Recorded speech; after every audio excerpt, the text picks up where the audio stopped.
अस्सलाम वालेकुम दोस्तों, मैं हूं मोहम्मद अजीम यूके के शहर लंदन से और आप मुझे देख रहे हैं आपके अपने चैनल फन पारे पर। उम्मीद करता हूं दोस्तों आप तमाम अहबाब खैरियत से होंगे।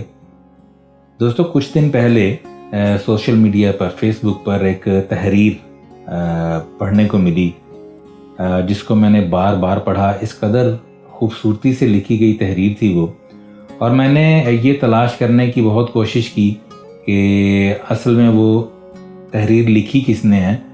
तो कुछ अहबाब ने, कुछ दोस्तों ने उसको मंसूब किया मुस्तनसर हुसैन तारड़ साहब के साथ, और कुछ ने सीनियर सहाफ़ी जावेद चौधरी साहब के साथ मंसूब किया। बहरहाल जिसने भी लिखी, इश्क और मोहब्बत में डूबी हुई वो तहरीर थी दोस्तों, नबी करीम सल्लल्लाहु अलैहि वसल्लम और उनके शहर मदीना के हवाले से।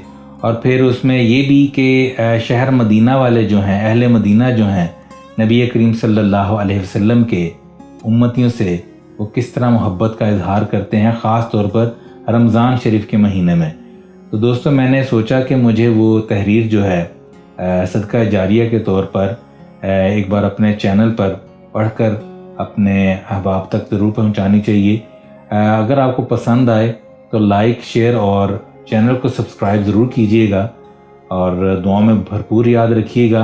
इंशाल्लाह मिलते हैं अगली किसी वीडियो में। अस्सलाम वालेकुम।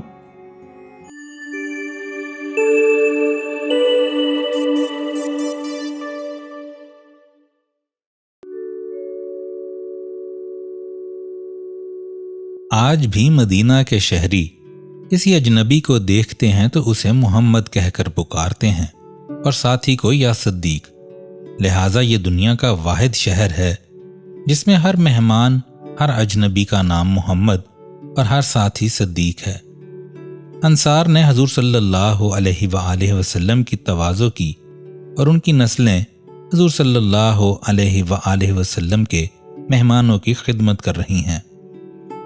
रमज़ान में पूरा मदीना अशियाए ख़ुर-ओ-नोश लेकर मस्जिद नबवी सल्लल्लाहु अलैहि वसल्लम हाजिर हो जाता है। दस्तरखान बिछा दिए जाते हैं।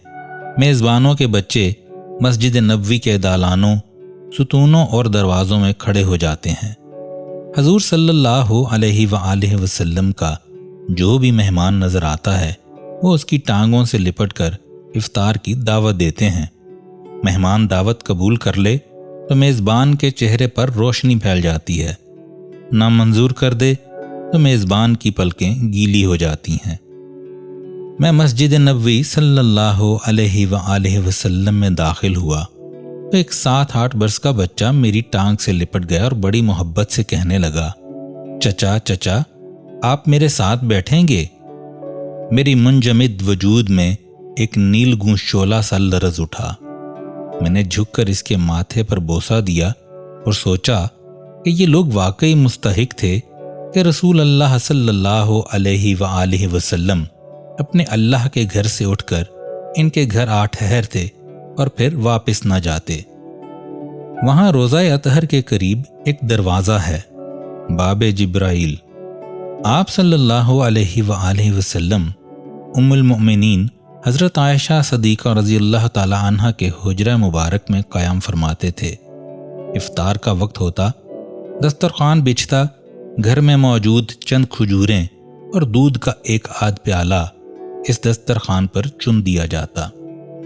सैयदना हज़रत बिलाल हबशी रज़ियल्लाहु ताला अन्हो अज़ान के लिए खड़े होते तो आप सल्लल्लाहु अलैहि वसल्लम फरमाते, आयशा बाहर देखिए, बाबे जिब्राइल के पास कोई मुसाफिर तो नहीं। आप उठकर देखती, वापस आकर अर्ज करती, या रसूल अल्लाह वहाँ एक मुसाफिर बैठा है। आप सल्लल्लाहु अलैहि वसल्लम खजूरें और दूध का वो प्याला बाहर भेजवा देते। मैं जूं ही बाबे जिब्राइल के करीब पहुंचा, मेरे पैरों के नाखूनों से रानों की हड्डियों तक हर चीज पत्थर हो गई। मैं वहीं बैठ गया। बाबे जिब्राइल के अंदर जरा सा हटकर हजरत आयशा के हुजरे में मेरे हजूर सल्लल्लाहु अलैहि वसल्लम आराम फरमा रहे हैं। मैंने दिल पर हाथ रखकर सोचा, आज भी रमज़ान है, अभी चंद लम्हों बाद आज़ान होगी। हो सकता है आज भी मेरे हुजूर सल्लल्लाहु अलैहि वआलैहि वसल्लम हज़रत आयशा से पूछें, ज़रा देखिए बाहर कोई मुसाफिर तो नहीं, और उम्मुल मोमिनीन अर्ज़ करेंगी, या रसूल अल्लाह सल्लल्लाहु अलैहि वआलैहि वसल्लम, बाहर एक मुसाफिर बैठा है, शक्ल से मस्कीन नज़र आता है, नादिम है, शर्मसार है, थका हारा है, सवाल करने का हौसला नहीं, भिखारी है लेकिन मांगने की जुर्रत नहीं। लोग यहाँ कशकोल लेकर आते हैं, ये खुद कशकोल बनकर आ गया, इस पर रहम फरमाएं या रसूल अल्लाह सल्लल्लाहु अलैहि वसल्लम। बेचारा सवाली है, बेचारा भिखारी है। और फिर मेरा पूरा वजूद आंखें बन गया और सारे आज़ा आंसू। अल्लाह पाक अपने प्यारे महबूब सल्लल्लाहु अलैहि वसल्लम के सदके हम सबको दीन और दुनिया की भलाई नसीब फरमाए और हम सबको नबी करीम सल्लल्लाहु अलैहि वसल्लम की सच्ची मोहब्बत नसीब फरमाए। आमीन या रब्बुल आलमीन।